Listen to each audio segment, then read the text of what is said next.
A Marvel Studios executive claims that the Thunderbolts film is a covert sequel to a particular Phase 4 movie. The Multiverse Saga is continuing as it delves more deeply into the idea of parallel universes. However, the series is also moving quickly to expand into new areas of the Marvel Cinematic Universe. New characters are fast filling the hole left by the exit of the MCU's veteran heroes and villains. Thunderbolts, one of the upcoming movies from Marvel Studios, will introduce some of the MCU's most complex heroes, villains, and even anti-heroes. The movie, one of the last pieces of Phase 5, was officially revealed in 2022. Filming for Thunderbolts is now scheduled to take place later this year to fulfill their 2024 release date. Currently preparing for principal photography, Thunderbolts is in pre-production. Thunderbolts is undoubtedly an ensemble movie, but it also seems to be seen as a covert sequel to another Phase 4 film. Director of Visual Development at Marvel Studios Andy Park published a piece about the art of Black Widow on Instagram. However, Park made mention on how Thunderbolts is virtually acting as a Black Widow sequel in the post-original caption. Thunderbolts' plot is being kept a secret, although some facts have already been established. Yelena Belova, Red Guardian, Bucky Barnes, Ghost, Taskmaster, and US Agent make up the current roster. In the movie, Julia Louis-Dreyfus plays Valentina Allegra de Fontaine once more. Ayo Edebiri was recently cast in Thunderbolts in an unnamed role, and Marvel Studios has not yet started it. Jake Schreier will serve as the film's director, and Eric Pearson will pen the script. The undertaking is intended to serve as the MCU's answer to DC's Suicide Squad. It is uncertain whether the Thunderbolts roster will grow to include additional players. However, given that they have only lately begun adding new cast members, additional performers will probably sign up for the project and somehow end up on the team. There is a still long way to go until the Thunderbolts casting characters are completely developed, because production won't begin until June. Given that half of the cast is made up of actors from the Phase 4 film, Park's earlier statement about Thunderbolts being a semi-sequel to Black Widow is probably what he meant. Even if Yelena ends up being one of the Thunderbolts' most important figures, the movie is not just about her. If this was a true Black Widow 2, this is what Marvel Studios would have dubbed and presented it as. Thunderbolts combines Black Widow, the Falcon, and the Winter Soldier in a lot of ways. There might be additional MCU characters from various movies or TV episodes by the time they begin filming. Hopefully, Marvel Studios will reveal more information about the ensemble film as Thunderbolts approaches the camera roll. The Marvel Cinematic Universe has focused on producing hero team-ups from Phase 1, leading up to the Avengers release. While there won't be a team-up movie in Phase 4, Kevin Feige said at Comic-Con this year that Phase 5 will end with a new kind of team-up film, the still ambiguous Thunderbolts, with Black Widow's Eric Pearson working on a story and director Jay Schreier on board. The Thunderbolts are best understood as Marvel's answer to the Suicide Squad, a group of villains gathered together by outside schemers in an unwise attempt to make them a force for good. Who has appeared in the comics as the Thunderbolts? The lineups have changed over the years as usual. Baron Zemo, who oversaw Z-Lister's Fixer, Beetle, Screaming Mimi, Goliath, and Moonstone, oversaw the first. However, they weren't instantly identified as those characters. Initially, everyone believed they were a brand new team of colorfully costumed superheroes going by the names of Citizen V, Techno, Mach-1, Songbird, Atlas, and Meteorite. One of the best-kept secrets and most popular plot twists in Marvel's history was the revelation of their true identities after issue number 1 of their series. Characters that were Thunderbolts members at some point in the comics and have already made an appearance on screen are numerous in the Marvel Cinematic Universe, MCU, whether in the MCU itself or related Marvel adaptations. Some of them are more likely than others, and not all of them are nasty guys. Zemo appears to be a no-brainer.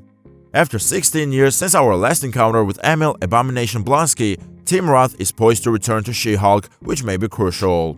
The Falcon and the Winter Soldier presented the not-my-cap super soldier John Walker alias US Agent, who has already been enlisted by nefarious government forces.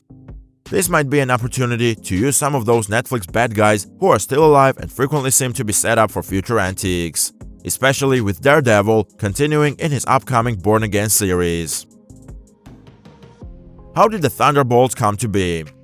The important thing to note is that the Thunderbolts were launched at a time when the Avengers weren't present, which is important for the date of their entry into the MCU. The Avengers and the Fantastic Four were condensed into a pocket reality in the comics Onslaught crossover event. In the movies, we see the diminished post-Thanos Avengers as well as the Skrull situation aftermath, which is expected to be resolved in Secret Invasion. There will be a fight to succeed the Avengers in a world where they are largely absent. Over time, the Thunderbolts' goals have changed. Zemo's first strategy for them was to take advantage of the void in the market for heroes created by the Avengers' disappearance to further his nefarious plans for world dominance. However, it has also served as a government initiative, much like Suicide Squad, to address complex issues with defensible and expendable agents. That's most likely where the MCU Thunderbolts will turn. You may assume that Thunderbolts will operate along similar lines if you recall the failed attempts to create a government-approved Captain America and sidekick. You will notice that Thunderbolts comes right after the Captain America movie, New World Order. The next Avengers generation may encounter a Trumpian tragedy, according to the most likely scenario, but be prepared for occasional redemption arcs and sideswiping. The next generation of Avengers may encounter a Trumpian tragedy, according to the most likely course of events, but be prepared for some turning points and redemption arcs here and there. The Thunderbolts have a long and difficult history in comic books, first appearing as villains who then turned into heroes, mercenaries, and government-approved heroes. While fulfilling the requirements of whoever commissioned the team, the members frequently battled to articulate their sense of justice. Sam's struggle with the idea of whether he could be a greater Captain America than Steve Rogers was highlighted in The Falcon and the Winter Soldier.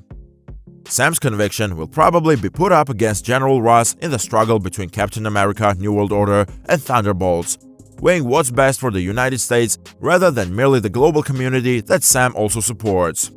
It's probable that Falcon and the Winter Soldier's tension between Bucky Barnes and John Walker fighting while combating crime hinted at what would happen in Thunderbolts. Sam may even have his allegiance to the United States questioned when he establishes himself as the new Captain America in Captain America New World Order.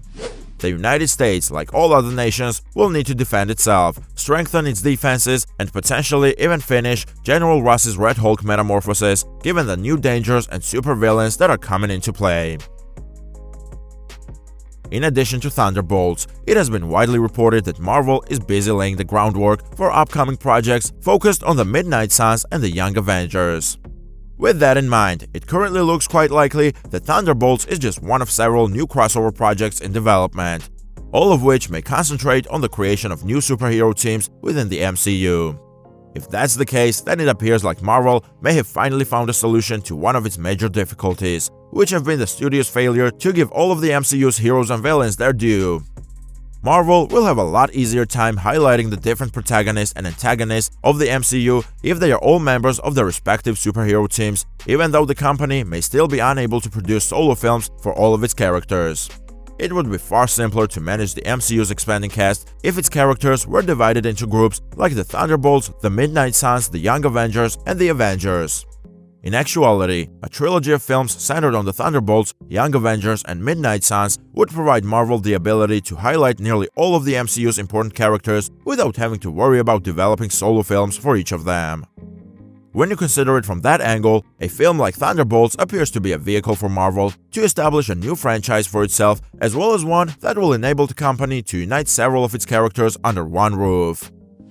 As a result, Thunderbolts is a movie that can help Marvel manage the MCU better and continue to grow it. That concludes the video for today. Hope you enjoyed it, and if you did, please like it and share it with your friends. Also, look at the rest of our videos. We'll see you guys in the next video. Until then, goodbye.